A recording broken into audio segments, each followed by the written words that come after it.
Welcome all to the roundtable organized by the EC2U Alliance. We are here in Salamanca, in Spain. I'm Ludovic Tilly, the coordinator of the EC2U Alliance.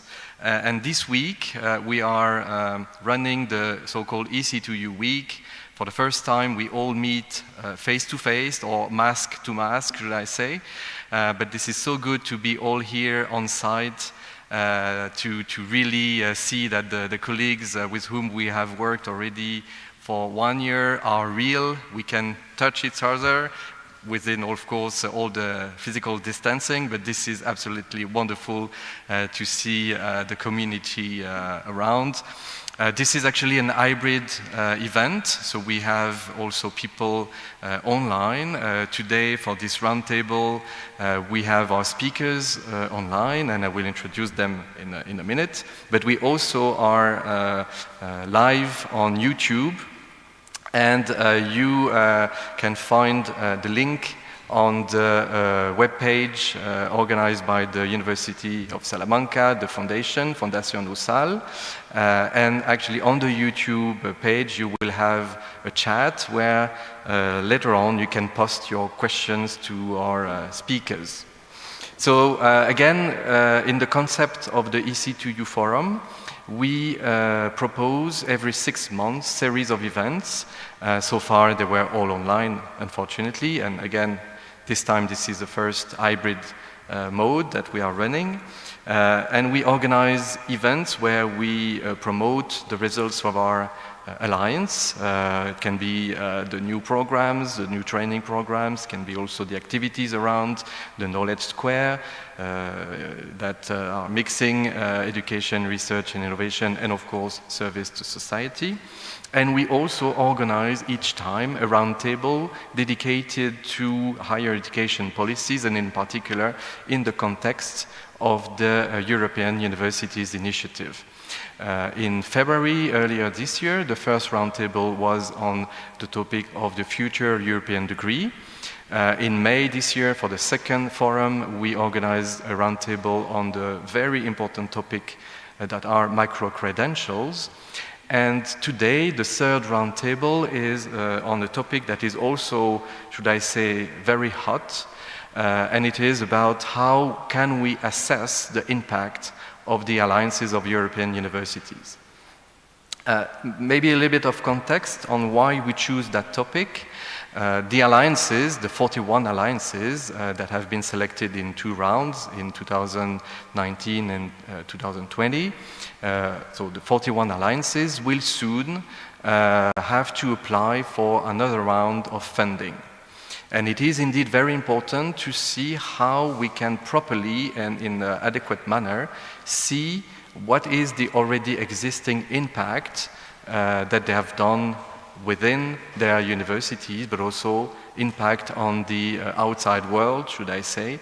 And of course it is a very difficult exercise, and the whole objective of this roundtable today is to share views, to share experiences, because we are already trying to assess the impact of our alliances. So the idea is really to, in a collegial manner, to try to reflect all together on how we can indeed assess the impact of our alliances.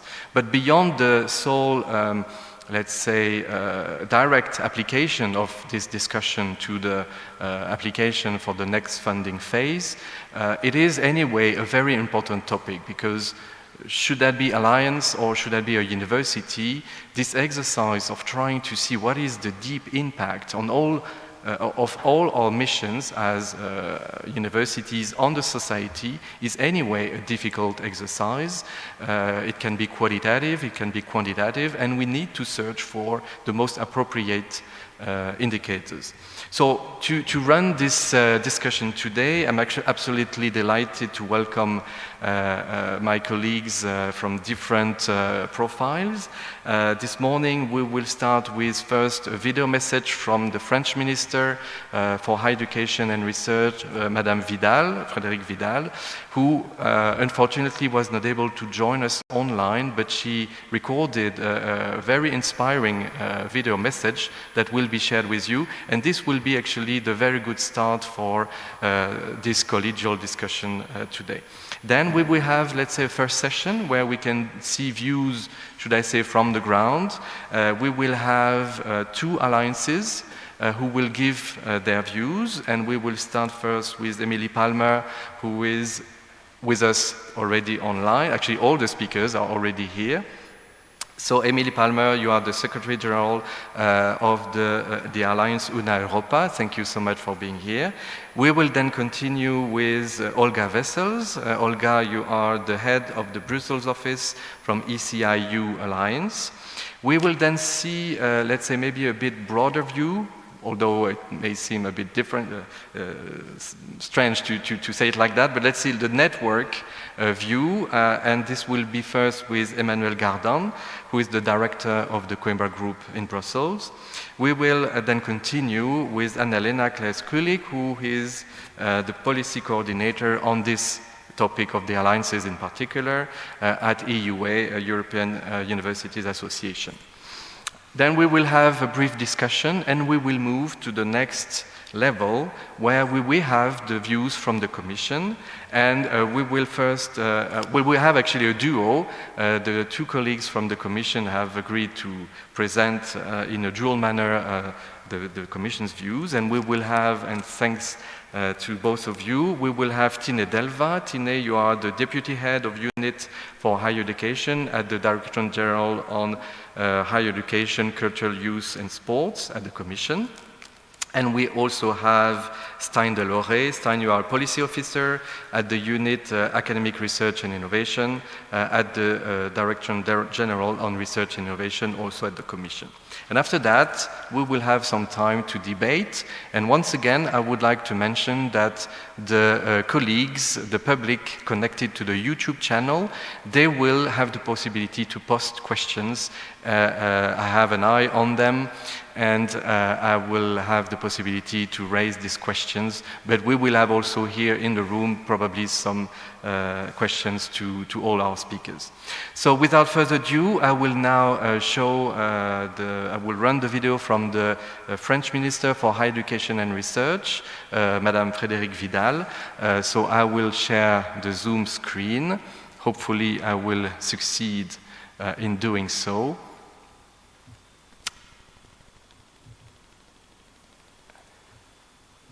Mesdames et Messieurs, chers collègues, je suis ravie de dire quelques mots au cours de cette session consacrée aux alliances européennes et tout particulièrement à la mesure de leurs effets sur nos écosystèmes. L'initiative des universités européennes, à laquelle la France est particulièrement attachée, a été portée par le président de la République, Emmanuel Macron. Elle représente plus qu'une promesse, un tournant majeur pour l'avenir de l'espace européen, de l'enseignement supérieur, de la recherche et de l'innovation. Les changements et l'innovation que cette dynamique apporte sont cruciaux pour former les futures générations d'Européens et accroître significativement l'attractivité de recherche, entreprises, régions. L'enthousiasme pour cette initiative reste intact parmi les acteurs de l'enseignement supérieur, de la recherche et de l'innovation, et son impact est croissant. La pandémie de Covid a agi comme un catalyseur, encourageant les institutions à renforcer encore leurs liens, à accélérer encore leur coopération. La période à venir, avec le nouveau budget de l'Union européenne et les plans de relance nationaux, contribuera à consolider ces universités européennes qui, avec les infrastructures de recherche européennes, constituent la preuve la plus tangible de notre espace européen d'enseignement supérieur, de recherche et d'innovation. Plus de 20 pays, dont la France, ont choisi d'apporter un soutien financier à leurs établissements, en complément d'Erasmus+, et du programme cadre pour la recherche et l'innovation. Dans le cas français, nous apportons 100 millions d'euros sur 10 ans. Au cours du forum d'aujourd'hui, vous avez choisi de vous concentrer sur l'impact des alliances et sur la manière de le mesurer. C'est un sujet crucial afin de tester ce qui a été réalisé jusqu'à présent, d'identifier ce qui fonctionne et ce qui ne fonctionne pas, pour prendre des décisions sur l'avenir de ces initiatives et de chacune des alliances. Une évaluation de chaque projet pilote devrait être menée au regard de la vision pour 2025 définie initialement dans l'appel à propositions et sur l'ensemble des critères spécifiques à chaque alliance et à son modèle. Il s'agirait par exemple de l'excellence scientifique et de la qualité des programmes de formation, de stratégies communes pour l'enseignement supérieur, la recherche et l'innovation, d'une contribution à la résilience et à la souveraineté européenne, ainsi qu'au développement des territoires, d'une masse critique et d'une intégration poussée, notamment en termes de gouvernance, de traitement des données, de graduation. La détermination des critères précis devra faire l'objet d'une concertation étroite entre les alliances, les États membres et la Commission européenne. En effet, l'un des enjeux sera de savoir ce que l'on fera une fois l'évaluation réalisée. Et ceci m'amène à la question de l'avenir de l'initiative et des alliances. Notre vision de l'avenir de l'initiative est aussi simple que cela. Donner aux alliances les moyens d'approfondir leur collaboration, les laisser nous montrer que le modèle fonctionne et contribuer à la transformation de l'enseignement supérieur en Europe. Si cela signifie ajouter de nouveaux partenaires, très bien. Si cela signifie consolider les écosystèmes locaux, diffuser les bonnes pratiques et les ressources, c'est aussi très bien.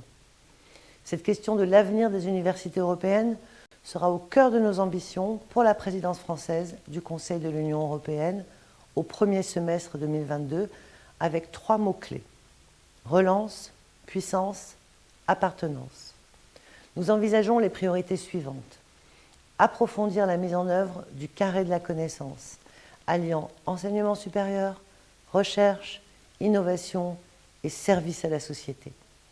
L'enjeu sera de travailler sur plusieurs objets concrets, illustrant les synergies entre ces composantes, avec notamment la stratégie européenne pour les universités, l'implication des citoyens dans les missions et une initiative européenne sur les écosystèmes d'innovation. Nous préparerons également les prochaines étapes du déploiement complet des universités européennes, afin d'approfondir le sentiment d'appartenance au projet européen. Nous contribuerons à fournir un cadre pour le déploiement de ces nouveaux acteurs dans le paysage de l'enseignement supérieur et de la recherche et de l'innovation en Europe. Nous nous concentrerons en particulier sur le volet recherche et innovation des alliances. Nous travaillerons également à rendre possible des diplômes européens, à tester des solutions permettant le recrutement conjoint de chercheurs ou d'enseignants-chercheurs, ou la création de structures communes, telles que des laboratoires ou des écoles universitaires de recherche. Cela ouvrira la voie à un éventuel statut, ainsi qu'à un instrument de financement alignant les sources européennes et nationales. Enfin, et ce n'est pas le moins important, nous poursuivrons le travail sur la nouvelle stratégie internationale pour la coopération dans l'enseignement supérieur, la recherche et l'innovation. Notre objectif est de profiter de la dynamique créée par les conclusions adoptées par le Conseil à la fin du mois de septembre pour lancer un nouveau dialogue multilatéral de coopération. Un grand nombre d'événements de haut niveau auront lieu en France afin d'illustrer ces priorités. L'un d'entre eux est le Forum des universités pour l'avenir de l'Europe, qui se tiendra à Paris le 26 janvier 2022. Je vous invite d'ores et déjà à retenir cette date. Ce forum constituera une étape importante dans la construction d'une ambition partagée entre les parties prenantes, les États membres et l'Union européenne sur l'avenir de l'enseignement supérieur et en particulier l'initiative des universités européennes. Merci à tous et très bon travail.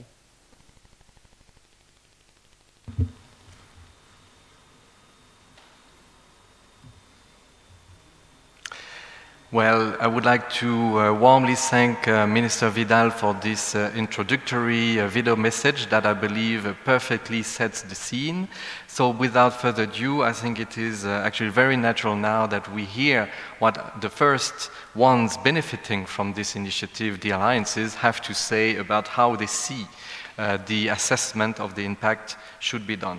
So it is my real pleasure once again to welcome you, Emile Palmer. You are the Secretary General from UNA Europa, and you will give us your views, and for that I will also share your slides.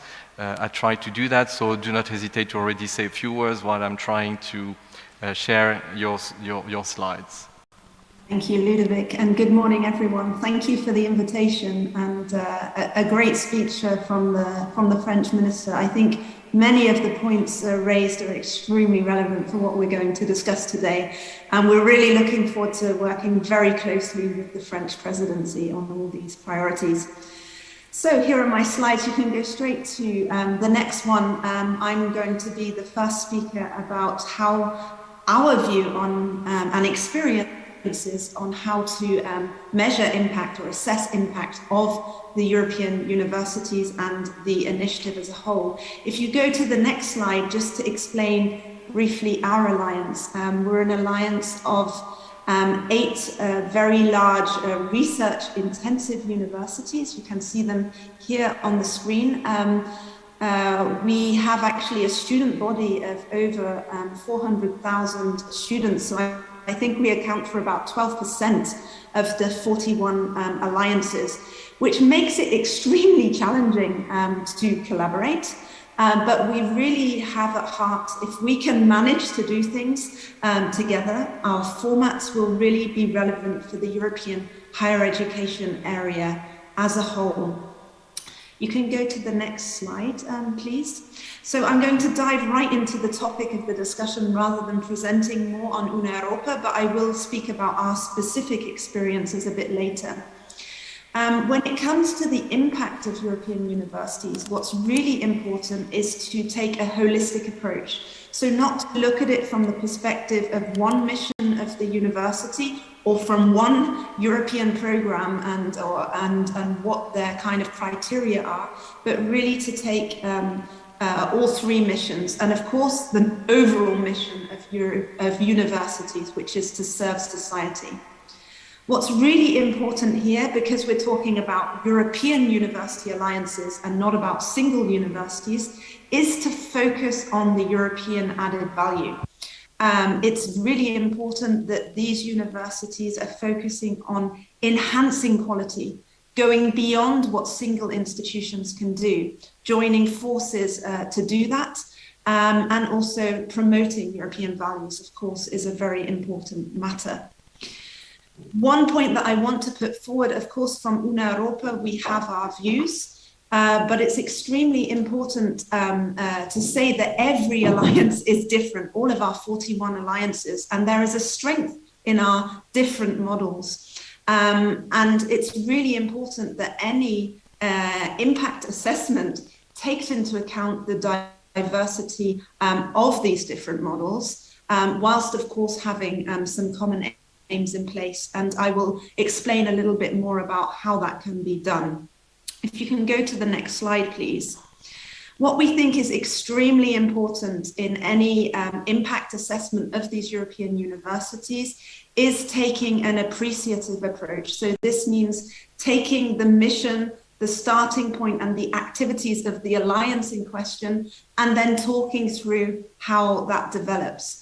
We had very positive experience with a framework evaluation that was developed, pilot, through the eUnique project, and I'm going to speak about that a little bit later.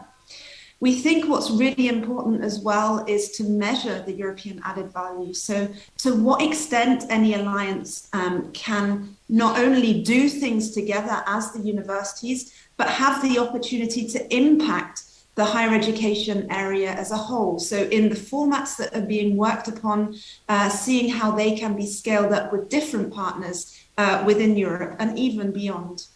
Of course, alliances' roles in trying to break down barriers to transnational collaboration should also be assessed and awarded. I was really happy with the message that was just given by the French minister, because we really see these European universities initiative through Una Europa as a key way to drive the competitiveness of Europe's higher education sector on the global scale. And so always having an international approach is important. And I think that these alliances can be extremely attractive for Europe's priority partnerships as well. For instance, with the African continent, which we know is a priority today. If you go to the next slide, please. Thank you. I'm going to talk specifically now about our experience with, on the eUnique project, because Olga, who will come directly with me, is going to talk about other ways of potentially measuring assessment. And Una Europa also fed into that thought process. But we were an alliance that was piloted with eUnique, so I'm going to focus on that now. This was actually a project funded by Erasmus that ran for a couple of years. I think it's just finalizing now because it was extended due to the COVID period. But the aim of the project was really to try to develop a European approach for the comprehensive quality assurance assessment of these alliances. It was a very strong consortium led by the Flemish ministry, bringing together different quality assurance agencies from different countries, ministries, and big stakeholder organizations, for instance, like EUA, and Elena will be speaking later, but the European Student Union and the European Network for Quality Assurance as well. It was developed in the framework of the peer support group on quality assurance of the Bologna Coordination and Implementation Group. So very much integrated into how our member states and broader countries under Bologna are working together on quality assurance. And yeah, it was a pilot project, so it was to develop and test an approach. And this approach was tested on 4 alliances, of which Una Europa was one of them. Next slide, please. It took a very holistic approach and had qualitative indicators, which is really important to say. We can't just be focusing on quantitative indicators. The qualitative ones are really going to be the most important in evaluating how these alliances make an impact. And very much from an appreciative approach. So it took the mission statement and the activities and the plans of the alliance in question and started from there. It analyzed the strategy and policies, the vision, how to involve different stakeholders, how to work on different challenges, and then analyzed, okay, how is this vision and policy actually implemented? What are the concrete objectives? How are resources allocated? What are the management and governance structures in place to manage that? The third evaluation indicator was looking at evaluation. When activities and pilots are carried out, how does the alliance measure that progress? How does it ensure that it's successful, and how then the final indicator look towards improving it? So some things went well, how do we adapt that to the future? Some things didn't work so well, how can we change that to be more successful in the future? So these were the 4 qualitative indicators. It was not an easy evaluation to go through because it was right at the very beginning as pilots. And there was not much known about European universities. And so the evaluators had to come to terms with what is the European Universities Initiative? How are these 4 alliances different? And then how can we work through to evaluate? But I have to say it was very, very positive in the end. And we got some very good feedback from the evaluators, which we now as Una Europa are taking forward into our next stage for improvement. And by the way, all of these reports are very transparent. You can find them all on the eUnique website, so you can find out more about what they found about the alliances and what they recommended towards the future. Next slide, please. I think so. We really thought that the eUnique framework was good. It was a pilot and it does need to be improved. But we think that it could be a way forward to evaluate alliances in the future, because it's a step higher than the funding programs that are currently in place to fund European university alliances. So they're more holistic in approach. They take this appreciative approach with the mission of the university in question as a starting point. Where there should certainly be improvement in the eUnique, if the framework is to go forward in the future, is that it was strongly focused around the education dimension and quality assurance around that. But of course, we know, as said by the French minister, that the research and innovation dimension of our European universities is just as important. And so how to evaluate those activities definitely needs to be better integrated into the e-unique framework. And also the evaluators will need to have expertise in that area as well. As mentioned by the French minister, the global competitiveness of these alliances is key. And so we believe that alliances should also be measured in terms of their ability to reach out globally and have that international impact. And given that we have the green and digital dimensions as absolutely key of EU priorities for European values, we think that these elements should also be taken into account in any kind of assessment in the future. Final message then from my side is that we think that this e-unique framework provided a very good starting point and could be developed. Where it's really strong, I think, is that it goes above the EU programs Erasmus and Horizon and takes a holistic approach. And that's what we need in the future, to look in a holistic way, to look at the long-term perspective of European universities and beyond project to project and individual funding schemes that alliances may use for certain activities. We need something much broader.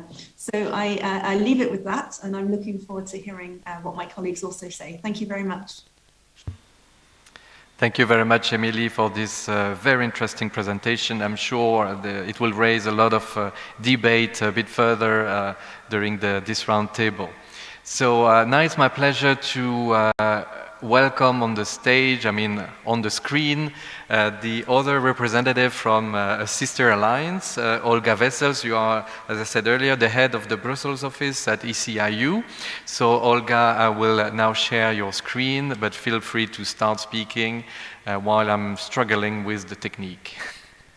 Thank you, Ludovic. I think it's going very smooth so far. And thank you also for organizing this timely session on a very important topic, because we are in the run-up toward the full rollout of the initiative. And we also have political backing from the highest level in Europe. This was also shown again by the speech of Minister Vidal. So this brings a responsibility to alliances, of course, to not be a black box. I had to laugh when Emily spoke about the e-unique evaluators that had no clear idea what alliances are about, and we certainly have to avoid this. So let's discuss the impact of alliances. And I'd like to highlight three key messages from Vidal that I support very, very much. And I'd like to start with this, and then in my presentation I will build upon this. First one is her message: take the alliance ambitions into account. And this is also underlined again by Emily, that this diversity amongst alliances is so key and crucial in this pilot, and we have to respect the diversity when measuring their impact. Vidal also spoke about the importance of synergies and her great focus also on the research leg of European universities. And of course, it's an Erasmus Plus initiative, but you cannot be serious about building a European university without strong research support. So I was really happy to hear this. And then finally, what made me happy was her high ambitions on the rollout of the initiative. As said, we have political momentum now. Let's make use of this. Bologna started 30 years ago, actually in the year I was born. So that's a long time ago. And we have momentum again to work at the European level, close together in the field of education, but also, of course, in the field of research. I think this is a very nice foundation for the presentation that I will give now. Ludovic, if you will go to the next slide, thank you very much. So, walk the talk. I said we cannot be a black box. So here is a slide with some examples of the impact of European university alliances. Because alliances are ambitious. They want to use this unique momentum to innovate Europe's education and research and innovation areas.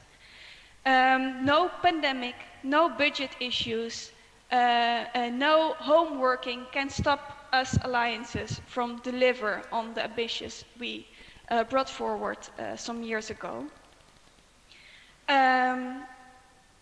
And some examples of the impact we are working towards are on this slide. For example, we are in the process of developing innovative European degrees, and actually the first certificates to our students, European Alliance certificates, are already handed out, and students all over Europe have now on their LinkedIn profile their experience in being part of the European University Alliance. We are realizing joint research institutes. We are launching European virtual campuses where students can meet in virtual reality. It's like we are talking about 2030 when I speak about this, but it's actually happening now.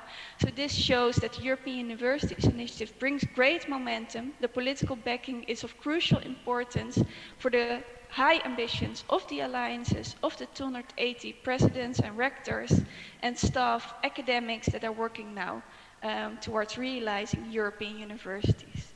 There's much more examples here on my slide, but I will not read it out loud to you. I believe the slides will be shared and you can read it here on the slideshow. Ludovic, could you please move on? Yeah, thank you very much. So when we start from the different types of impact and achievements of the European University Alliances, you can already conclude that there will be an impact at different levels.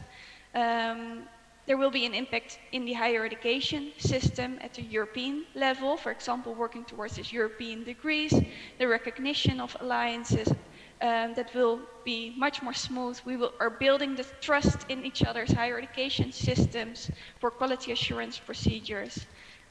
So there is also a national impact here, and of course there's also a local impact, and this is also interesting. Emily was focusing so much on the international outreach. I would like to make here the point of the importance of regional impact. Alliances are connecting regional ecosystems with each other, so there's also absolutely an advantage for the regional, the local ecosystem. Then there is also, of course, we are working, building a European university, an impact at alliance level and on the single institutions level, because this alliance will be, at least in the case of ECIU University, on top of the single institutions. We are not mimicking what is happening at the national level. We are really thinking about what is needed, what's the European added value at the European level, and this will be in addition to all our member institutions. And then, and I think actually this is the most important level of impact, the impact on the wider society. We are not building European universities for ourselves, for only our students, staff, but we are actually doing it for the wider society and to be of added value there. And I think a key example here is the great focus of many alliances on challenge-based and problem-based way of working, to ask society, what can we actually do for you? What do you need? Can we reskill your workforce? Do you have any challenges you need newest knowledge or our creative students to take a look at and there achieve societal impact? And ECIU University is, I think, even taking a step further, because we are changing the way of delivering education from degree-based to challenge-based. So for us, degrees are not the most important. It's about solving societal challenges. Can you go to the next slide, please, Ludovic? Thank you very much. I think actually this is the key slide I present today, because the storyline brings me to some conclusions. And the first recommendation for measuring the impact of alliances, and this is also what Vidal said and also what Emily said, so I'm not sure if this will bring heated discussions later today, but we need this holistic approach. We cannot just measure the impact on education or on research or on outreach to society. We need to cover all these different aspects. Next, we need a long-term visions we cannot use our students as a test case here. You cannot build a university alliance with a funding horizon of 3 years. And also the impact will not be there. The impact that will be there today will be a different impact than that will be there in 10 years from now. So we really need a long-term vision when measuring impact. Next, it's also not a surprise maybe, but it is a crucial one. We need to support the diversity of impact. The diversity of the alliances need to be respected here. And what is then very logical is to bring a very central role to the mission statements, because this is what all alliances have in common. A mission statement that is very personal to them and it has their own ambitions working towards European cooperation. And this has to be at the heart of when measuring the impact. Finally, we need to fully reward societal impact. And I'd like to, my most important message today is maybe this one. We need to look outside in instead of inside out. Alliances are not incremental, but they are very innovative. And they are building very innovative things at the European level. So we need to look at what are the societal needs? What do we need from these alliances? We need to look outside of this box of frameworks that we already know to identify what is the impact that we need and our alliances delivering on this. So we dare to be innovative as alliances, but do we also dare to be innovative when measuring the impact? This all sounds a little bit abstract maybe. That's why EC2U University, together with other alliances, also UNA Europa was part of this exercise. We work closely together. We even have a joint forum, the Forum on European Universities, where all 41 alliances work together on key strategic topics like measuring the impact of the European University Alliances. And in this exercise, we looked at existing instruments. Can we learn from them? And I'd like to highlight some of these instruments. For example, e-Unique, that was already presented by Emily, but what I'd like to highlight from the e-Unique framework, what I like a lot is that they took the mission statement as a starting point for their evaluation. So I think this is what we can learn from the e-Unique practice. Then there is also the S3 instrument. And what I like from the S3 instrument is that they have this life cycle approach. And this is interesting in this programmatic framework idea. It could guide us to this long-term vision. And in this life cycle approach, they start with the concept, then they look at the design, the preparatory, implementation, and the operation phase. And I think we could maybe steal some of their approaches and strategy ideas when evaluating European university alliances.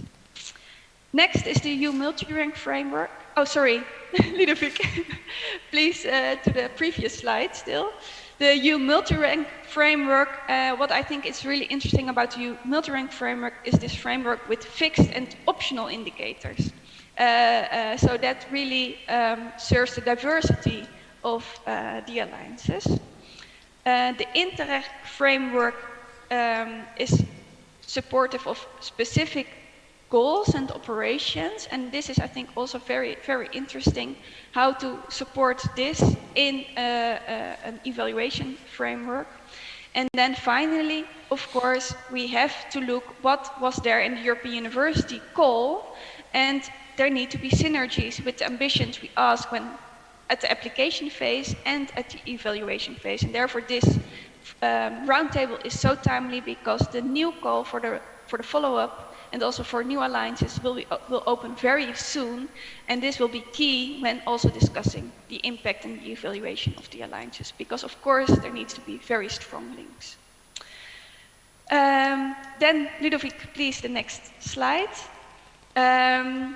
Some final words about the great collaboration and diversity amongst the alliances. So we are all together in 4EU, the Forum of European Universities. So we have the 24 alliances that started in 2019, and on the next slide you will see the 41 alliances that started last year, and all alliances are here to discuss with stakeholders, policymakers, politicians about the next steps for the European University initiative. So do not hesitate to make use of this structure. We would be happy to discuss with you topics like this, but also other strategic topics. So we are organized and ready to work together with you to make a success out of the European Universities initiative. Thank you very much.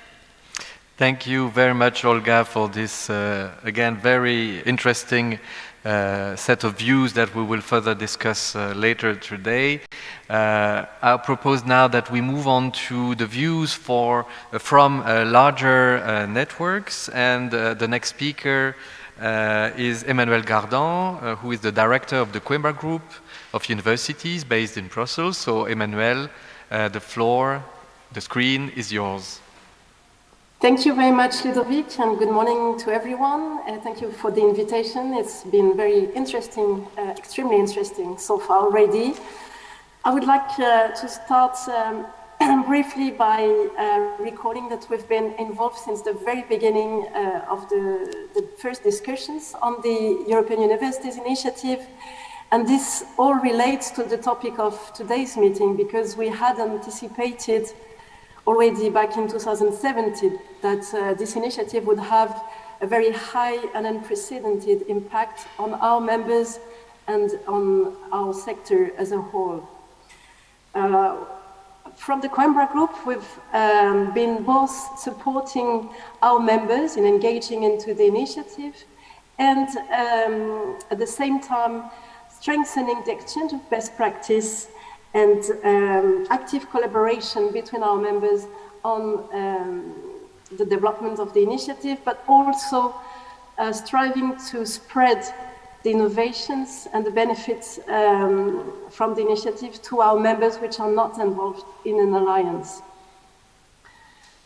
Ludovic, do you have my presentation, or do you want me to share the screen maybe?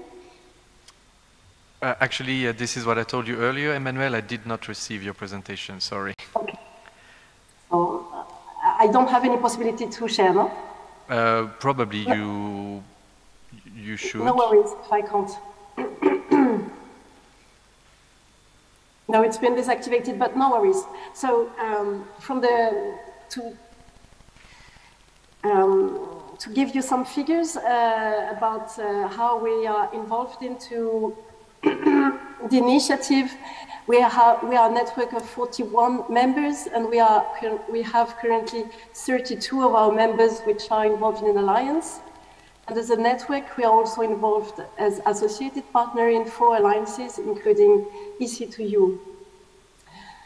I wanted to share with you some food for thought for this morning. So we are talking about how to assess the impact of European universities. And I think we should first think about the what. What are we talking about? Are we talking about the European Universities Initiative as such? And we know that there are very clear objectives for the initiative, promoting common EU values and strengthening European identity on one side, and reaching substantial leaps in quality, performance, attractiveness, and international competitiveness of European universities. What about the impact of each European University alliance? And we know that both are connected. And within each European University alliance, what are we talking about? Are we talking about the impact of the alliance per se? Are we talking about the impact of the Erasmus Plus project? Because we know that we are now in a time frame where each of the first selected alliances will have to report on the impact of their first Erasmus Plus funding. Are we talking about the impact of the Horizon 2020 Horizon Europe component of the alliance? So there's probably also the different angles through which to discuss the impact assessment of the European universities. Then I think there should also be some reflection about the purpose. The impact assessment is a dynamic process which relates to the evaluation when it comes to reporting on the achievements. There are also some purposes related to the management, as you well know, in each of your alliance, because the impact assessment is also a management tool to look forward and adapt for the next steps. And the third purpose that we can also see is a purpose for inducing changes, and it relates also to our common and collective claims for a transition from program funding to long-term and structural funding to the alliances. And with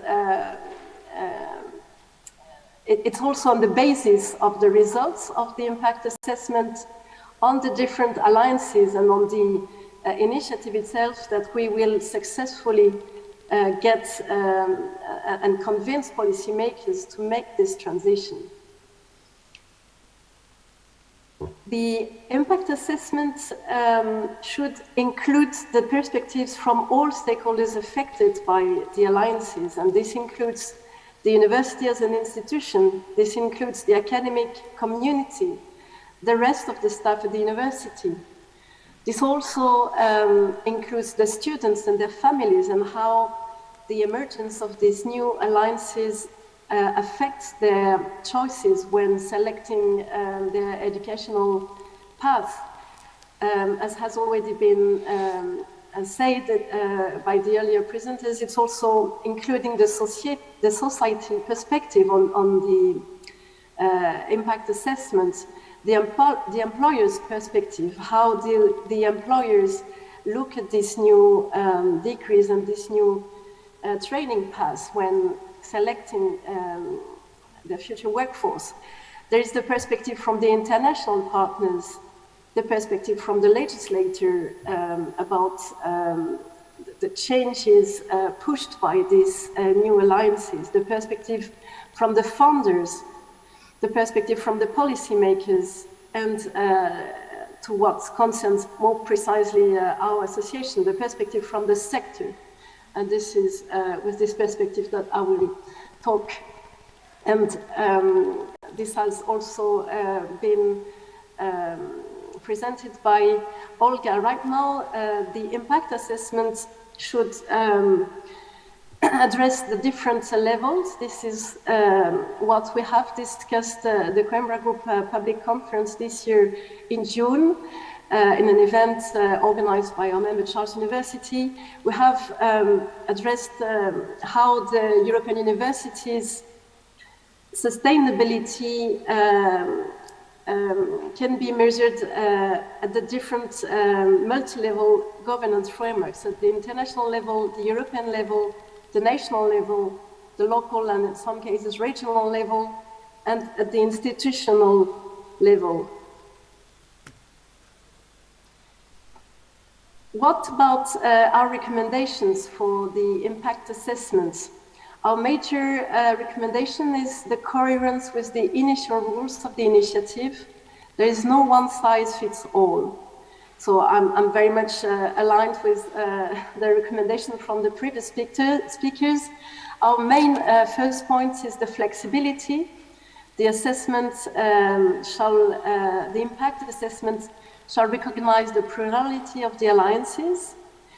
The initial rules of the initiative also included the creativity, a strong creativity dimension. And this inevitably leads also to some sorts of complexity, and the impact this shall be assessed also through the lens of this complexity. A third key point that was in the initial rule of the initiative is the bottom-up approach. And by fostering a bottom-up approach means that each alliance has developed in a very highly context, in a very specific context. So any impact assessment should be highly context specific. And we need to find the right balance between shared common criteria, which will be requested for the assessment of the initiative as a whole. So we need to find the right balance between shared common criteria and the highly context specificity of each alliance. A fourth point in the initial rule was the inclusiveness, and here we recommend that the impact assessment also assesses the way the alliances have succeeded to scale up and transfer the innovation to the rest of the higher education European sector. And the fifth initial rule was about implementing an ambition with respect to fostering the quality of higher education, research excellence, and societal changes. And these are the three lens through which any impact assessment should be carried out. I have two more messages. So some key issues with regards to impact assessment of European universities. The standard tension between quantitative and qualitative impact assessment. The question of sustainability. How do you assess the sustainability of the alliances? The transformative impact for the sector. We all know that the alliances are expected to have a structural, systemic, and sustainable impact. How do you assess this? The holistic approach, we are very much, the Coimbra Group, we've always been advocating strongly for strong higher education and research synergy integration. And this is for us a key aspect in the impact assessment of the alliances. The internationalization dimension, which is also something very important to our network, and the impact of the alliances on strengthening interdisciplinarity. And I will finish with some challenges to the impact assessment of these very novel objects that the alliances are. First challenge is a time frame. First of all, because we know that to have a transformative impact needs time, and the expected impact of each alliance or of the initiative itself may not be measurable in such a short time frame as the one requested for the new, for the renewal of the alliances, for the new call for proposal. And second, it takes time to assess the different elements that I've presented. You need time to develop surveys, and it cannot be done in the time frame we are talking about. The second challenge is about the funding, in which way the funding allocated to the alliances can challenge the expected impact of the alliances. A third challenge is the political changes. We've seen this, for instance, with the Brexit. What happens when there are political changes of that scale that can totally affect the expected outputs of an alliance when they have, for instance, UK members. Fourth challenge are the institutional changes. In our meeting, at our meeting in June, several of our members involved in alliances were talking about the first generation of university leaders involved in developing the alliance, but how to transmit, the challenge of transmitting the enthusiasm and the political momentum to the next generation of leaders, knowing that rectors would change every 4 or 5 years. So the institutional changes can also be challenging to impact assessment. This one, for instance, the unexpected changes, such as the COVID pandemic and how it can affect the assessment of impact as initially described when launching a project. And the last one would be the data, how innovation can be assessed. This is probably one of the biggest challenges. Thank you very much for your attention. Thank you, Emmanuel. I would like now that we move on to the next speaker. And I'm very delighted to welcome you once again, Annalena Kleiskulik from EUA. You are policy coordinator at EUA, and you also participated to all the consultation meetings with the Commission and other stakeholders and alliances. So you know very much also about this initiative. So please, Annalena, I will now share your slides, and you can already start if you wish. Yeah, thank you very much, Ludovic, for having me today. Good morning to everyone as well from my side. I'm happy to present you EUA's view on the topic, how to assess the impact of European universities. It is actually quite an important topic for us as well as association, because we have 215 of our 800 members involved in the pilot phase, and there are many more interested and curious in the future rollout, of course, with also getting involved. And I can echo many of the things that have already been said by the previous speakers. But first of all, I would like to recall as well that it's quite important to consider what Emmanuel just said right before, the timing. It's actually still quite early times to assess the impact of such an ambitious initiative and of the alliances which were just starting a couple of years ago and then hit, like we all and like the entire sector, by the pandemic. This we should, I think, always bear in mind, because building European collaboration and forging such deep transnational relations in a multilateral setting at the various different levels within a university always takes time, and may even take more time in our current pandemic situation still. So, but to answer the question about how to assess the impact, again, we've heard we should distinguish different levels, and here you can go to my next slide. Olga differentiated many different levels already. I would just like to focus on two main levels. Ludovic, you can take the next slide if possible. Thank you. The impact at individual institutions level, those that are involved in the alliance, so the members of the alliance, but also the impact at policy level. And for this, we can again distinguish the European as well as the national and the system level, and I will come back to that a little bit later.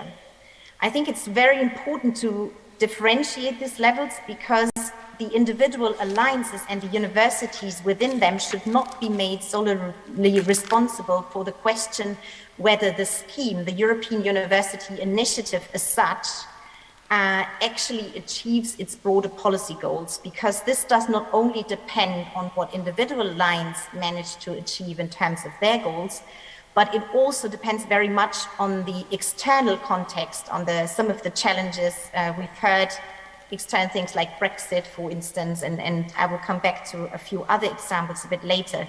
And it also depends on the fitness for purpose of the scheme itself, of the instrument. And we've heard also already about some of the challenges linked to the funding instrument. At institutional level, the impact should be measured against the goals that each alliance has set out in its strategic plan. So indeed, the appreciative approach that Emily mentioned at the beginning, and also highlighting that it really needs to take into account the differences that the alliance have and their individual goals. So the academic project should be in the focus, and that is individual to each of the alliances. And for this analysis, to make this impact assessment, it's also important to look at the reasons why certain goals or certain sub-goals or objectives may not have been achieved yet. So to see to what extent this may be linked indeed to external barriers on which the universities have little influence on. You can go to the next slide, please. A starting point to look at the impact at institutional level is to see also what has changed since the start, what progress has been made. And here we have already heard some of the examples from the different alliances that also spoke before. I think in this regard, it's also interesting to recall the expectations that universities had at the beginning of the initiative.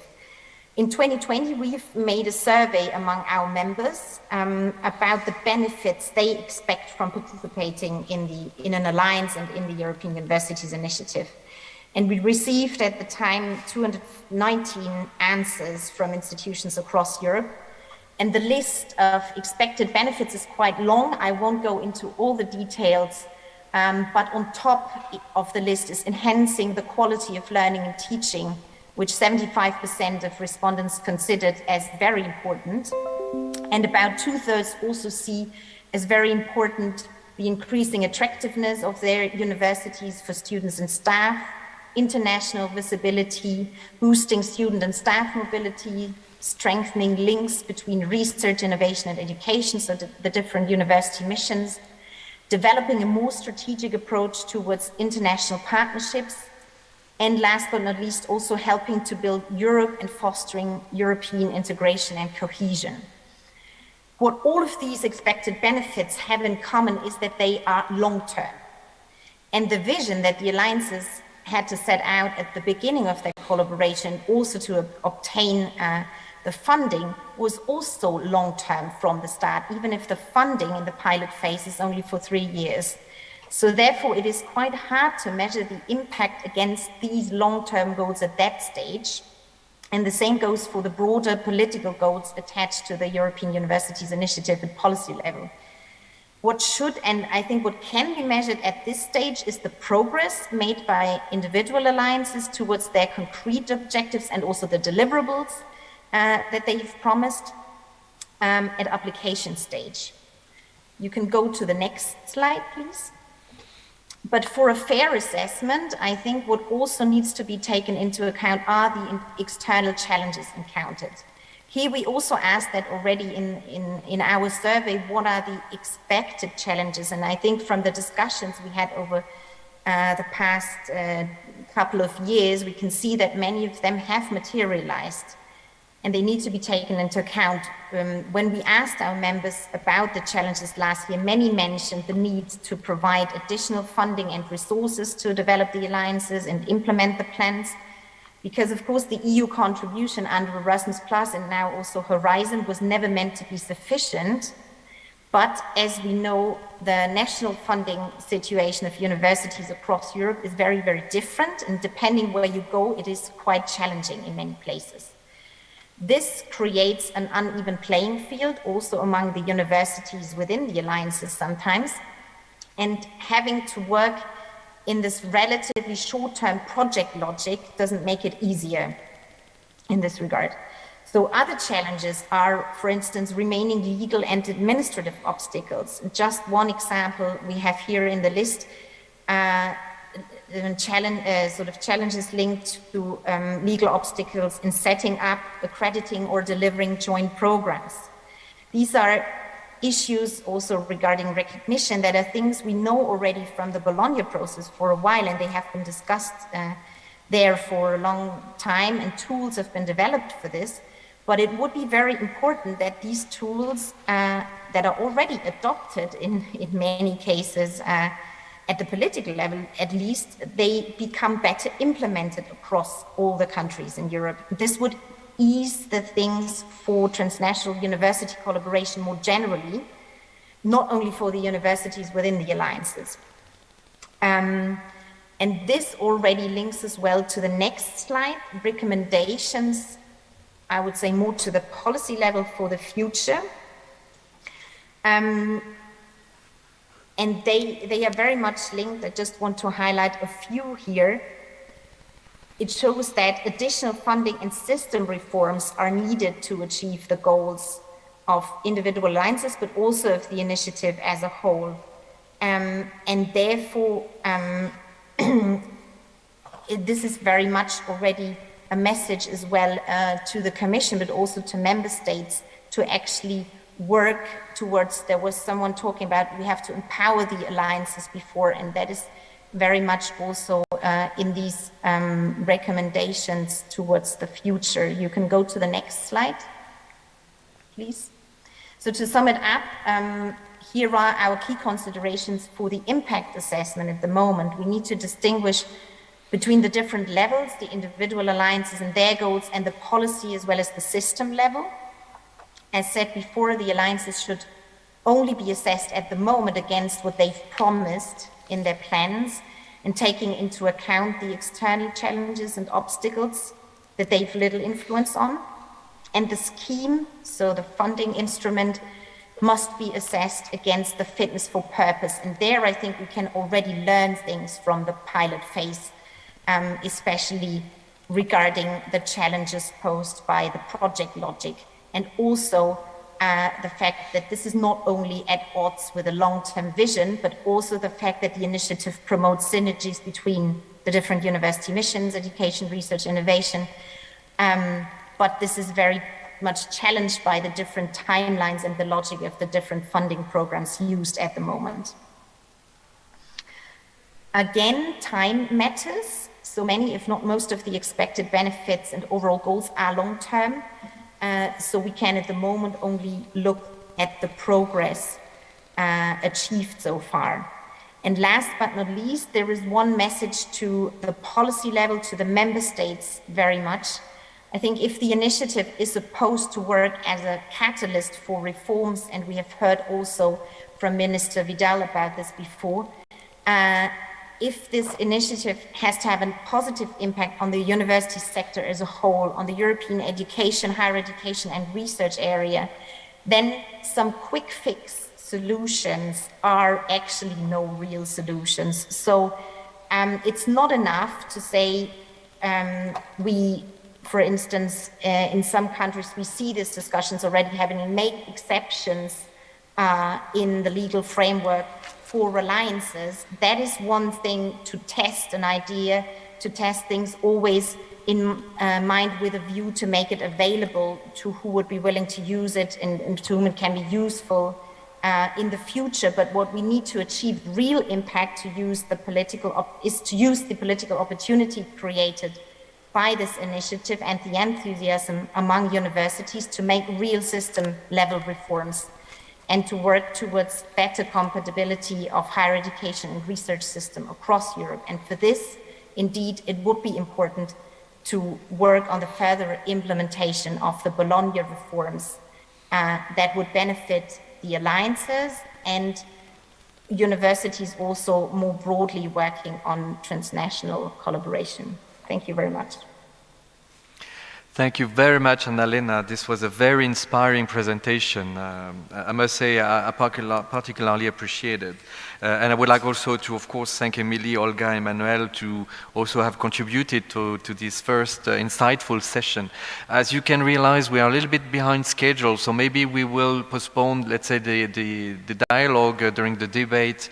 We will have sufficient time to exchange all together, but just allow me a quick reflection before we will move on to the next session, and we will have then the colleagues from the Commission also expressing other views that, well, basically what we see in your different presentations, and this is also the experience that we are living at EC2U Alliance, is basically the main challenge is that we are asked to, at the same time, implement our very ambitious work plan and mission statement while helping reforming the system. And this is indeed a very challenging context, which in a way could be probably said differently, just like if we were flying with a plane that we are actually building at the same time.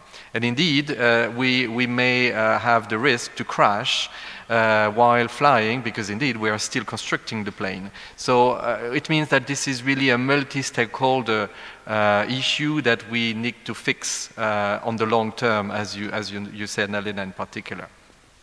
So nice, it's my great pleasure to once again welcome on the round table the two representatives from the European Commission. So thank you so much again, Tine Delva. You are the Deputy Head of Unit Higher Education at the Direction General for Education at the Commission.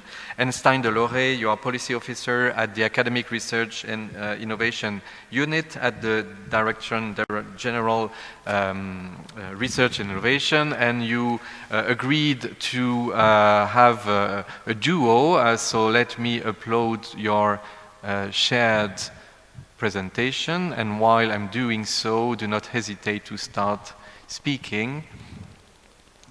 Yes, thank you, Ludovic. Thank you for this opportunity for me and Stan to speak here and to listen to you and Minister Vidal.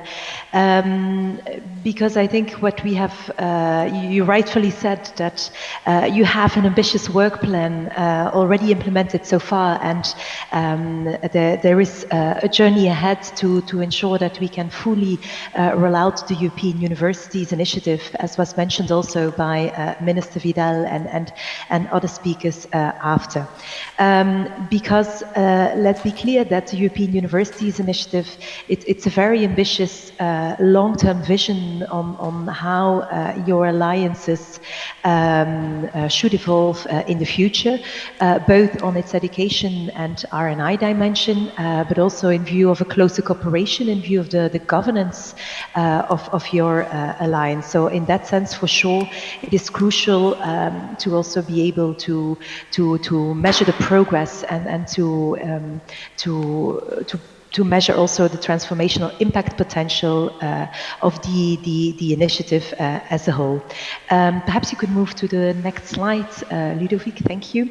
I would also first, before starting, reiterate what Anna-Lena from the European University Association already said before, that what we need to take into account is that the European Universities Initiative is a fairly new initiative. People tend to forget it because there is so much enthusiasm around it, but even the alliances that were selected in the first round, they are only operational for 2 years, and the alliances under the second call, such as EC2U, you are only operational for 1 year.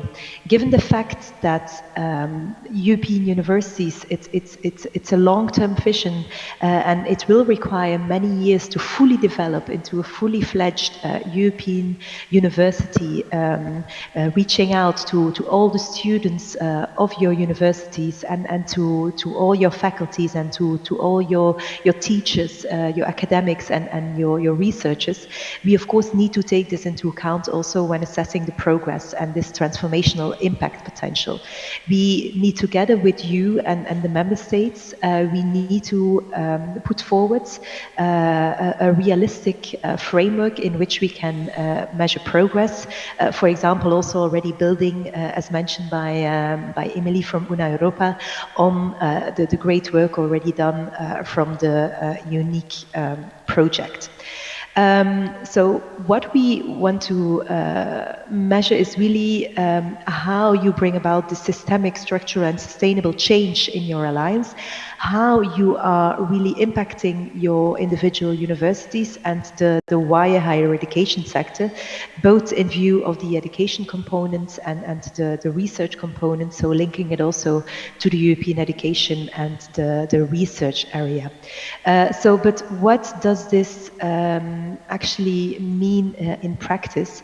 We really want to identify the effects of the transnational cooperation on your governance and administration, on your educational policies, on your R&I excellence, and also we want to measure the effect on the different actors within your alliance, your students, your academic and administrative staff, your researchers, your institutional leadership, but of course also beyond. We really want to measure the effect of how you can affect the wider education spectrum in Europe, both on the institutional level, so meaning also the other higher education institutions not participating in alliances, but also at the national and the European level. We would, for example, also like to identify how your work has already inspired now changes in the regulatory frameworks at national but also at European level. We know, for example, that in several member states there have already been legislative changes to accommodate for the needs of this closer cooperation. Often these changes are also available for cooperation arrangements beyond the European university, so actually changes to make transnational cooperation easier in view of the national legislations.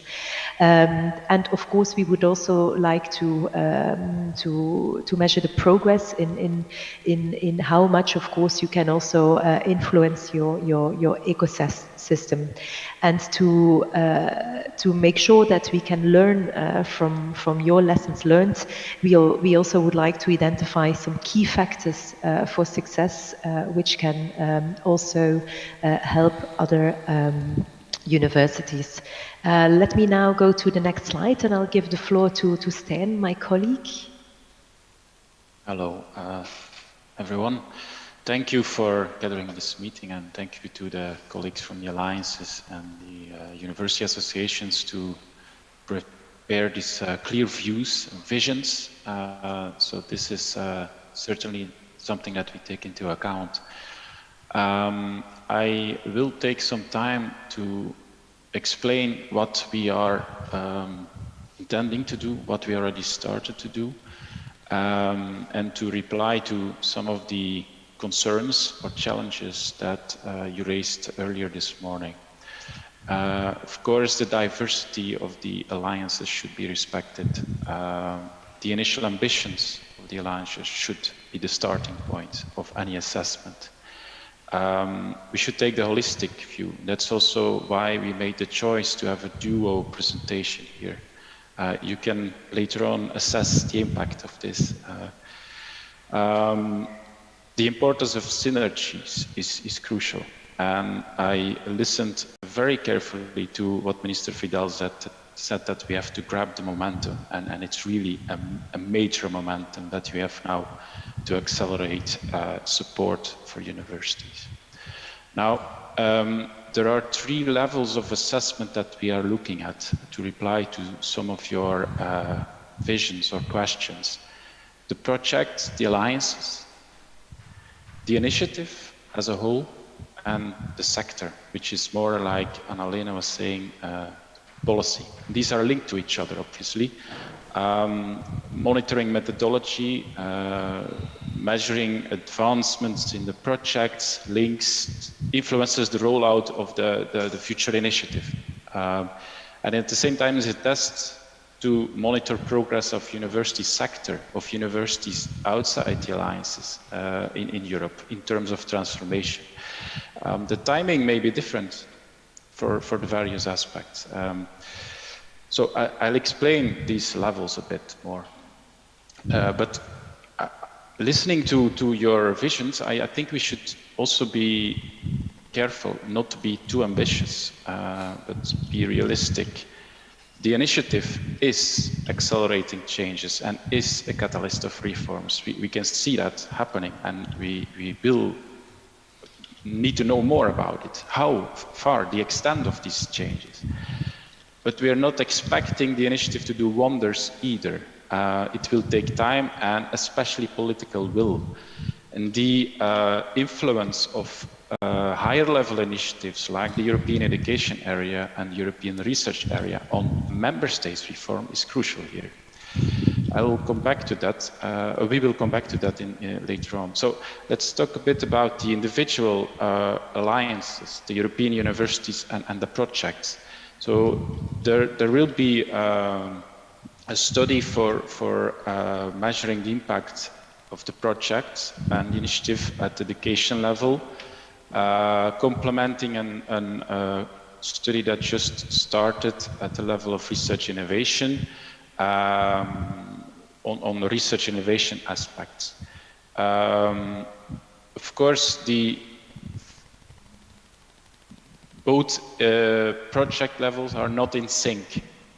The RNI is started later than the education, so the evaluation obviously needs to come a bit later as well. But that doesn't stop us from developing, of course, the mechanism to monitor all this.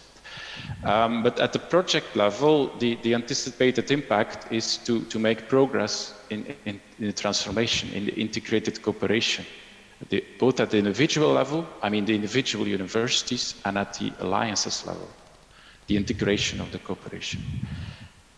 Since your pilots, it is clear that the providing policy feedback on successful models is also an anticipated impact. These models will be crucial for the further rollout and for the reform of the sector as a whole in Europe. And not to forget, you're also first examples of synergies between programs and between European and national level.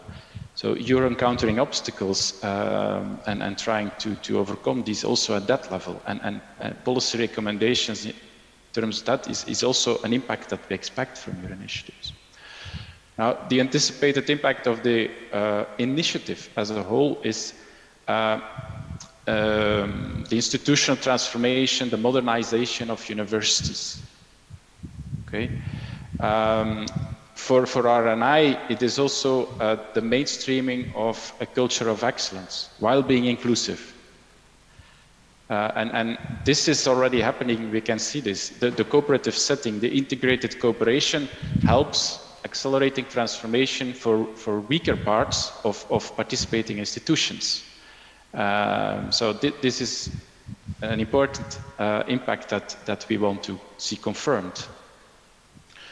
And of course, as I said, the piloting of concrete synergies in content at program level, it's important for us to take the holistic approach, both in vision and in policy. And for the future initiative, it will be, if we want to be able to move from a project-based system to a more programmatic approach, there will need to be a lot of more efforts being made, and we hope to see recommendations in that respect as well. Now, the third level is the impact of the European Universities Initiative on society, and I don't think we will be measuring this at the moment. It's not clear if we should do this for the European University Initiative separately. What is important here is to monitor the impact of any transformation process, support mechanism, reform that has impact on society. And I'm talking here about the university sector as a whole. So you're pioneers, but as you know, we are developing a European strategy for universities, and Tine will come back to this in one of the later slides. We have to be able to measure progress of universities. And so one of the things we are doing is using you as a test bed. I mean, the alliances as a test bed for how we can measure this progress. And that's the study for research innovation that is going on. But the purpose of that is not to measure the impact of the individual projects. It's to really to have a methodology in place where we can measure impact of support mechanisms on the universities as a whole, and measuring progress in national reforms, investments, how the creation of impact on society of all these reforms. Ludovic, next slide, please, and I give the floor back to Tine. Yes, thank you, Steen. Let me continue by building also on what Steen said and what some of the previous speakers said. So indeed, and I mentioned it already briefly before, is that we need to have this realistic framework to measure the progress and transformational impact potential. And as mentioned before, it needs to be a step-by-step approach, but moreover, we need to really cater for the differences that there are between the European universities. We have now selected 41 alliances, but it is clear that they have different models. They are very different in how they operate. They have different dimensions in how they deepen their cooperation in education, also linked to the R&I dimension. Others have, of course, also received the complementary funding from the Horizon program to even further deepen their research cooperation. So we need for sure to be able to develop an agile, a flexible system that really allows us to make sure that our assessment is as tailored as possible to the alliances at hand, given their different needs. So in this sense, what Stan says, indeed, it can inspire also a further monitoring of the higher education sector as a whole in Europe. So Ludovic, to the next slide, please. Yeah, so let us give you a bit more details about what's going on the approach, how we are trying to measure all these various levels and the links between them. We have studies in place, as I said, that the Commission will conduct in close cooperation with the European universities and stakeholders and member states. And it will basically prepare a methodology and an indicator framework to measure all this, both the project, the initiative impact as a whole, and then inspire monitoring mechanism, observatory to measure progress at university level throughout the sector. The study is based on existing indicators, and new indicators. The existing indicators usually measure output. It was referred to by one of the previous speakers on the EU multi-rank, I think it was Olga. We have other indicators. If you take, for instance, strengthening of research careers as which was one of the initial objectives of the R&I side, there are a lot of indicators available through for instance, through the the HRS4R, the participation in the label for human resources strategy. You have many universities participate in EU multi-rank.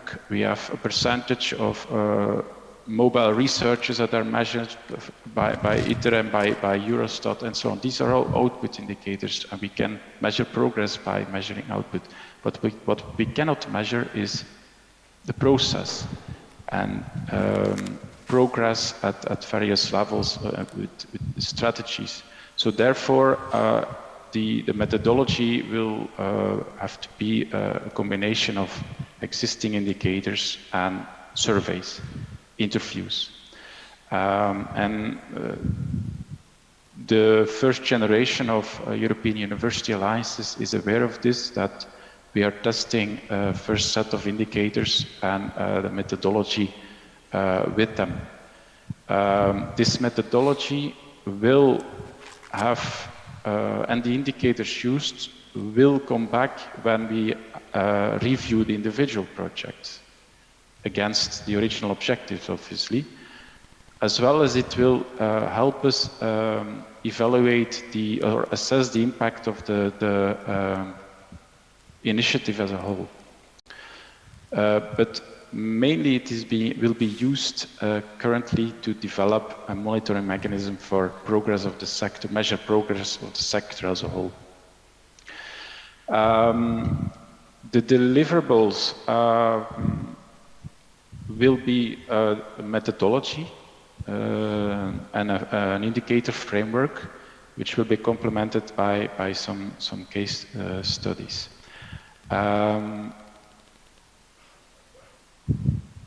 Yeah, this is what I wanted to say. The next slide, please. Thank you, Stan, indeed.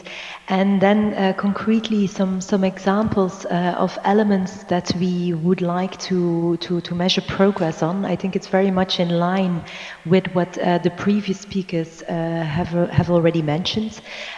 We would like to measure where you are with the governance elements, the quality of your cooperation partnerships. How did the European universities manage to have this joint long-term strategy, and how did you manage to implement it? What kind of structures do you have in place? To what extent are students and staff involved? How, and this also links to the unique project, of course, how did you manage to put together your internal and external quality assurance processes? How did you really manage to reach out to your entire universities, the different faculties, the different departments? To what extent are you reaching out to the different educational levels, so not only at master level, but also at bachelor and doctoral level? How are you managing to proceed with the innovation in education, with really focusing on student-centered learning and teaching, really focused on the learner? How also did you support the digital transition? How are you managing to put in place this inter-university campus? How do you manage to have the seamless and embedded mobility? How are you sharing your different resources? And moreover, how are you linking with your ecosystems? Can we develop meaningful indicators on that can give an indication of how you are strengthening those ties? How are you ensuring that your university is more inclusive, and how you are contributing to lifelong learning? And perhaps then I can also pass you on the floor for some extra words on the human capital side, on the career side.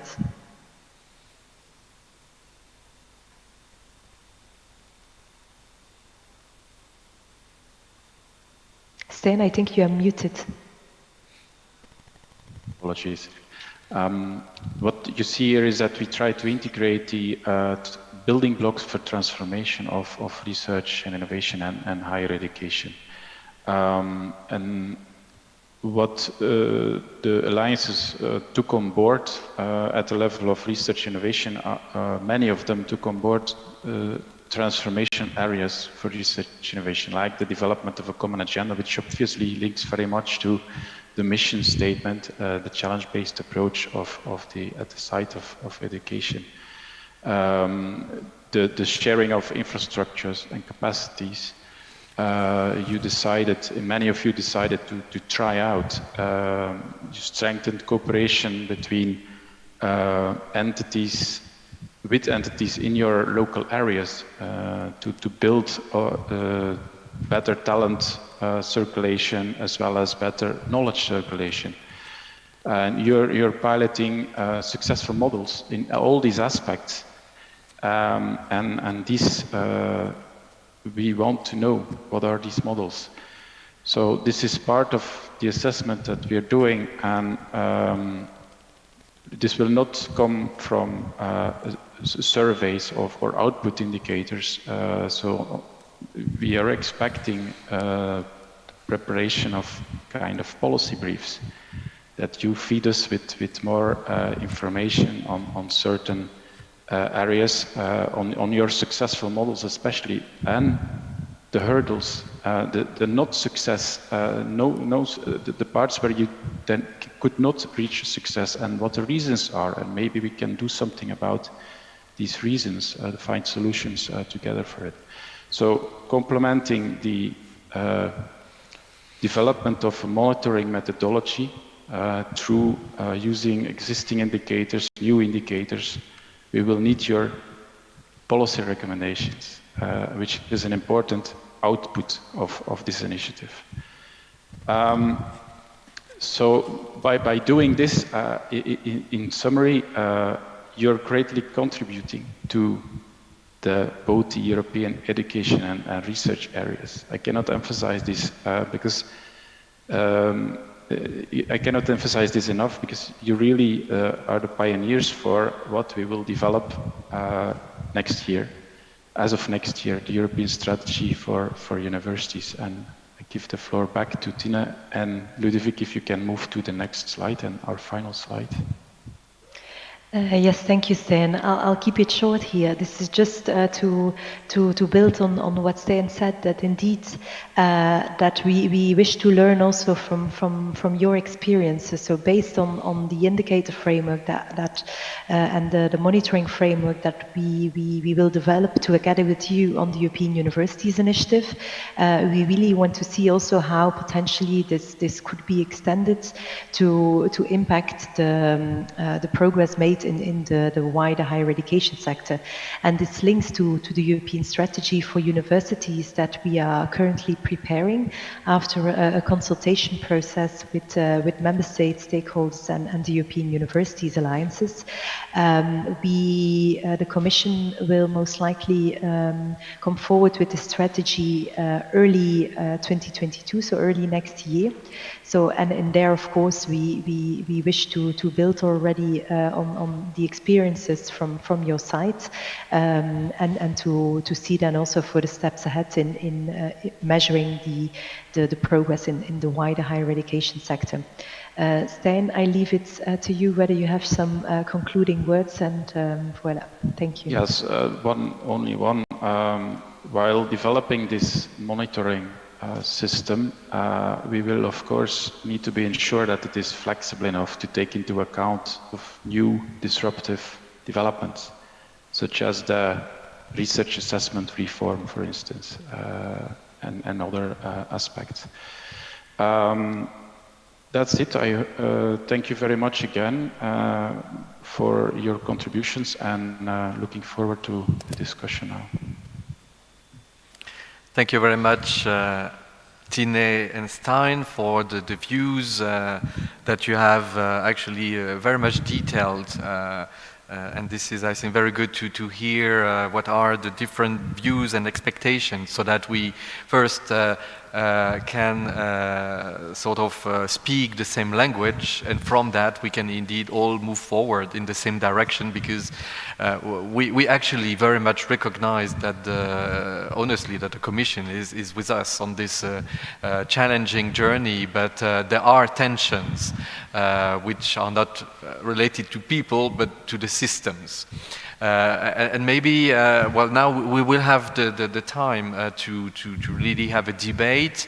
We have actually people connected on YouTube, and there are actually some remarks in the chat. So I will actually raise these to you, to the panel here connected on Zoom, but we also have people here in Salamanca in the room, so at some point if some of the colleagues here want to raise a question, you will have to raise your hand and the microphone will be given to you so that we can hear you here and loud and clear. But while you are preparing your questions, let me briefly mention something that may set up the dialogue also between the panel members online. You mentioned in particular, Tine and Stijn, I mean, you recognize that it will really take time to set up a very robust alliance, and we, I think, all recognize it as well. I mean, the presentations from the different alliances and networks really pointed towards this really important challenge of time. The main problem, if I may say, is that actually that the alliances are going to be assessed now, which means that we really have this tension between the time it takes to really develop the full capacity of our alliances and the very practical aspect of the funding periods that force us to be assessed while we have not yet fully deployed. So how can we reconcile this tension? And of course, probably the member states have a role to play, but this is a question that I want to maybe raise to you, and each of you can maybe say a few words on that. So I will kindly ask you to raise your hand with the Zoom system if you can access to it, and why you think of a possible comment or response. And I saw, Emily, you are already prepared to intervene. Let me also add one comment that I think is important to mention at this point from the people online, the wider audience. One colleague from the ERUA Alliance pointed the fact that in the first session of the different presentations, for instance, Olga, you mentioned several existing instruments that are in a way indeed very already formalistic. And we all agreed, and this was in particular you, Emily, who mentioned this, that we need a lot to develop some qualitative criteria. So there is also here a tension, and I think that most presentations pointed out to this to this point. And allow me just to add one more comment on this, which is we all said that the mission statement of the alliances are central. They are really the core component of the existence of an alliance. So how can we actually there also assess that there is a great part of very tangible impact, but a lot of intangible? So Emily first maybe, and then I see Olga is already also asking. So please, Emily. Thank you very much. Thanks to all the speakers. This has been a really interesting discussion so far. And I'd like to come back to your points, Ludovic. It is a challenging situation because we are still in the pilot phase, and yet we need to report to show we're successful to get funding for the future. But I think if we remain anchored in our mission statements and in what we want to do, we can draw out some pilot messages of what we've achieved and then continue to set the narrative for the future. I think it's possible, but this really depends on our funders, mainly now the European level, but also national funders, to support us in this. I'm really grateful that DG RTD and EAC are collaborating together to think about the quality now and for the future. I think many of the points that you raised, all of them are extremely relevant to the initiative as a whole. But I would like to have your reassurance that perhaps it's going to be difficult for every alliance to tick every single box. And yet if we stick to our individual missions, to our individual strengths, we could perhaps each of us cover 1, 2, 3 of them extremely well. So then overall, the 41 alliances, or however many there will be in the future, will be delivering as a whole. So I have a call for the Commission to be flexible on that, and then an even bigger call on how important it will be for us to focus on our ambition. Our ambitions are large. There is a huge amount of dedication around that and hard work, and we don't want to be distracted from a lot of reporting mechanisms. So reporting should help us and not hamper us from doing so. Thank you very much. Thank you very much, Emily. I do share completely what you just said. Maybe, Olga, you can intervene as well, and then we could let our colleagues from the Commission to maybe further comment, and then we can continue the debate. Olga? Yeah, I completely second Emily's messages that it is really important for alliances to profile themselves and to make use of their strengths. So completely agree, and this should also be reflected in the evaluation measures. Just to come back to the comment online on YouTube about the formalistic approach of the examples I mentioned. Well, it's a balance, of course. As I said, I am also very much in favor of qualitative indicators and to look at the mission statement of alliances and to focus on this. But we are also talking about measuring impact. So there is this tension in the topic of the session and the nature of alliances, that they are so different. And that's why not ECIU University, it was not me, it was a group effort, looked into other instruments that are already there that we can maybe cherry pick from. This is not my intention, and apologies if it has been interpreted like that, to say that we should copy-paste other frameworks, because no, the European Universities Initiative is a unique initiative. There's a lot of diversity. We are very ambitious, and I also agree with what Emily said, that the monitoring, the evaluation should support our development and not distract us from our work. Thank you. Thank you, Olga. Maybe Tine and Stein, you want to bring further comments on this aspect, this tension, for instance? Yes, Ludovic, if you wish, I can step in. Of course, this message is well taken, and I hope we already mentioned it during the presentation as well, that indeed we are aiming for a flexible approach, because, Emily, of course, we are aware that one European University Alliance cannot be a champion in all the different elements that are put forward as the ideal vision of a European university in the long term. So we do understand that based on your mission statements, you may have different focus areas. So, and that of course that will also result in a different performance on several points. And this is where we have always said that we are testing different models. I think this also results from the selected European universities. Some of them have similar models, but other couldn't be more different than some others. And this is, of course, what we would like to see reflected in an indicator, in a monitoring framework as well. And then the point is very is noted as well to try to minimize administrative burden and reporting requirements in order for you to also focus on the work that is ahead of you. But of course, note of course that we are providing European funding to your European universities. Member states are contributing as well in many instances. So if we want to develop further, and if we indeed want to go to more programmatic approaches, of course, we need to be able to show progress and to also prove that your universities continue to be worthwhile to be invested in because of the innovative and the transformational elements that you are putting forward. So we need to find the right balance in this exercise to make sure that with a reasonable effort from your side, we can demonstrate this transformational aspects. Thank you. Thank you, Tine. Stein, would you like to add a few remarks?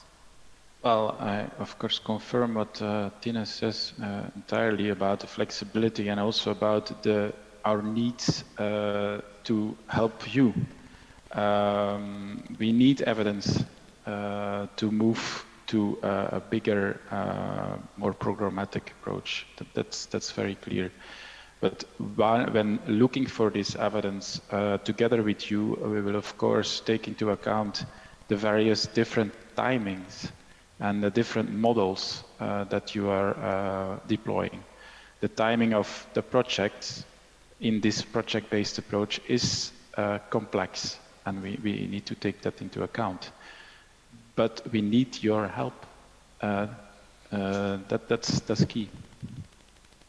Thank you, Stein. I see, Annalena, you want to bring another point. I would like also, while you are unmuting Annalena to intervene, I would like to recall to the people connected on the YouTube channel that they can raise some comments and questions on the chat, but also here in the room.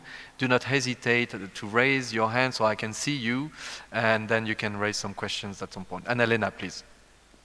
Yeah, thank you, Ludovic. I completely echo what Emily said at the beginning in terms of, that we really have to focus on the mission statement when evaluating the individual alliance. But I would like to add another point to that. I think this debate shows that it is really challenging to mix these different levels. And it's a little bit unfortunate that we're now having to sort of focus first on what has been delivered already, because the alliances are at the end sort of, or in the middle of the pilot phase, before discussing whether the instrument or the scheme is actually fit for purpose. I think that even if we have to distinguish these different things, they are of course very much linked. And I think we have to, when discussing and getting very much into the details of how to assess the impact and what has been delivered by the alliances, we have to have that other discussion already in mind as well, in terms of how fit for purpose is the instrument used, because that is something that then will be of importance to discuss with member states and policymakers as well. At a later stage, I know that the timeline for that is different, but that is also, I think, very important. I just wanted to raise that again, because it's very tempting to get very much focused on indicators and getting it right and so on, but not leaving enough sort of the broader perspective as well of all of that. I must say this is indeed directly connected to my earlier comment on this tension between tangible and intangible. And that's very difficult. I'm pretty sure that the Commission is trying also to define these contributions, but that's indeed very, very difficult. Not sure that there is an existing mechanism to measure this easily. And indeed, this is maybe where research, really a field that would study these aspects as a research topic could help. But indeed, again, we are back to this issue of time because of this still not yet programmatic approach that leads us to go from one project to another. But yeah, that's indeed really good points. Could I maybe, unless someone wants to react, but another topic that was addressed this morning is actually regarding the global impact. Because what we have in a way discussed so far is very much Europe-centric. But indeed, as in particular Emily, but you all more or less mentioned, there is this also a wish from the alliance, because this is an intrinsic component of their missions. Before being in an alliance, the individual universities had and still have a very strong cooperation with the outside world through Erasmus program, but through other programs like the research program, but also many types of cooperations. So, and this is maybe a question that I could ask to our colleagues from the Commission. Do you see in the very near future the possibility to allow the alliances to open to the non-EU but full partners? And of course, don't see this question in the sole context of the Brexit, because we know this is a debate that has already happened a lot, but more globally. We know actually that the Erasmus program allows to have very strong cooperation with the international credit mobility, for instance. How could we set up a programmatic approach where also non-EU partners could really bring on board, and this would actually also participate to the global impact of the European Union? We know that actually the Commission is setting up, has actually released its global plan, should I say. So does participate to this win-win approach. So do you think that we have already the components to include this, or is it still a missing aspect in this initiative? I don't know if Tine and or Stein, you want to comment on this. If I may start, Ludovic, to reply to your question. The European universities were conceived initially by the heads of state and governments of the European Union as European universities, where universities across Europe who would work together and strengthen their cooperation. And this is, of course, what we have done in implementing the first two call for proposals, both on the education and on on the R&I side, really focusing on universities from Europe. What we most likely will be doing is to expand the scope, the geographical scope of associated partners to a wider set of countries, to the Bologna countries. For the moment, because we are still in this initial phase, and as you are saying, it requires further efforts to deepen your cooperation, to make sure that your joint educational and research activities can really work out and be implemented, because as you mentioned, you are facing quite some regulatory issues sometimes to implement those joint activities. This is where we from our side, we think that for the moment we first need to continue focus these joint activities between these European countries, to then indeed at a later stage, once we have solved those hurdles, then indeed we can consider based on consultations with member states and stakeholders to how to proceed. But under the next call for proposals, we do not foresee further expansion towards third countries beyond, of course, as associated partners, the higher education institutions from Bologna countries. Thank you. Thank you, Tine. Stein? Yes, and could I, actually, Stein, sorry to interrupt, but there is maybe one point where you could bring interesting views, which is the fact that also we have different partners accepted between the Erasmus program and the Horizon Europe program, because that in itself also create another tension. And I see my colleagues from the alliances positively nodding, and because this is another more tension. Well, for that we are in the hands of our political masters, I'm afraid. But let me come back to a question or a comment from Anna-Lena, and then I'll come back to your question on the international aspect. So Anna-Lena, the fit for purpose of the approach we have now of the instrument, we are indeed, as Ludovic said earlier, trying to build a plane while flying. But you have also foreseen that. I mean, the alliances have foreseen that. And you have been asking for bridging funding for between the end of the project and the later phase when we hopefully can go to a more sustainable approach. So this will exactly give you also more time to build further, because we have to face it, we're in the building phase first, and the analysis of the fit for purpose instrument will partly come now, but we will have time to evaluate further during this bridging phase. And the fact that we're building now brings me to Ludovic's comment. Building now and making the alliances strong as beacons, as lighthouses for the rest of the sector is crucial, because in the next phase, the global competitiveness, the improving of attractiveness of the higher education system and research innovation public system in Europe is one of the key factors.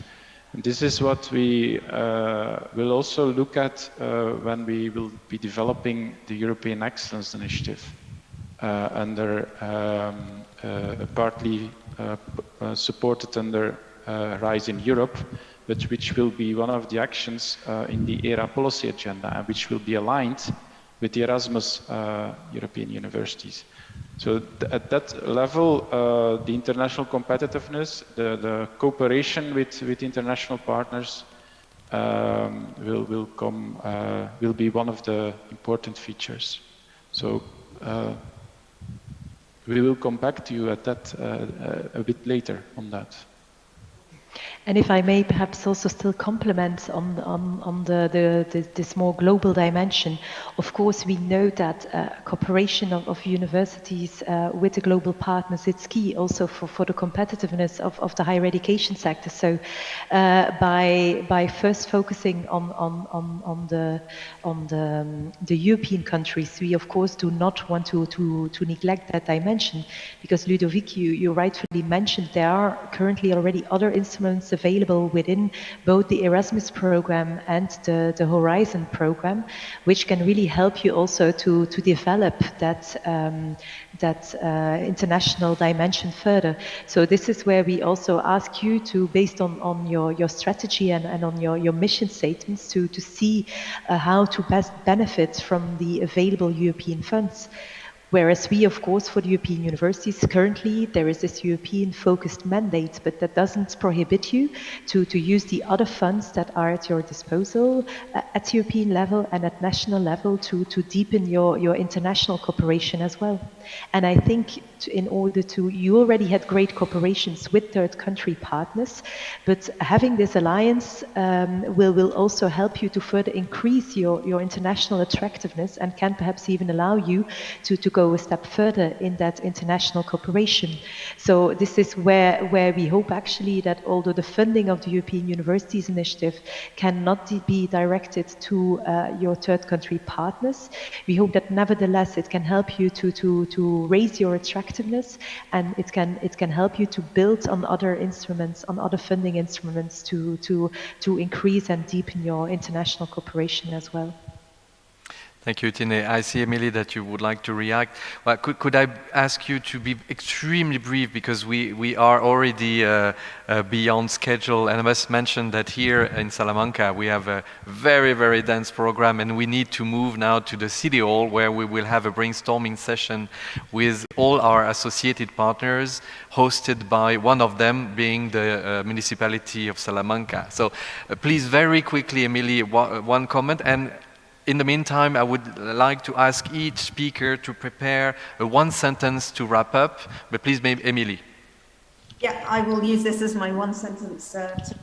Thank you very much, Tina. You're absolutely right about the international dimension and how these alliances help to make Europe's higher education sector more attractive. What we found, though, is among European funding programs today, there's not that kind of funding that enables strategic institution-to-institution collaboration with other partners outside of Europe. And we think that the European Universities Initiative can be a flagship that can show to other parts of the world how we can establish long-term strategic collaboration, which is also, for instance, in line with EU policy agendas when it comes to collaboration with Africa.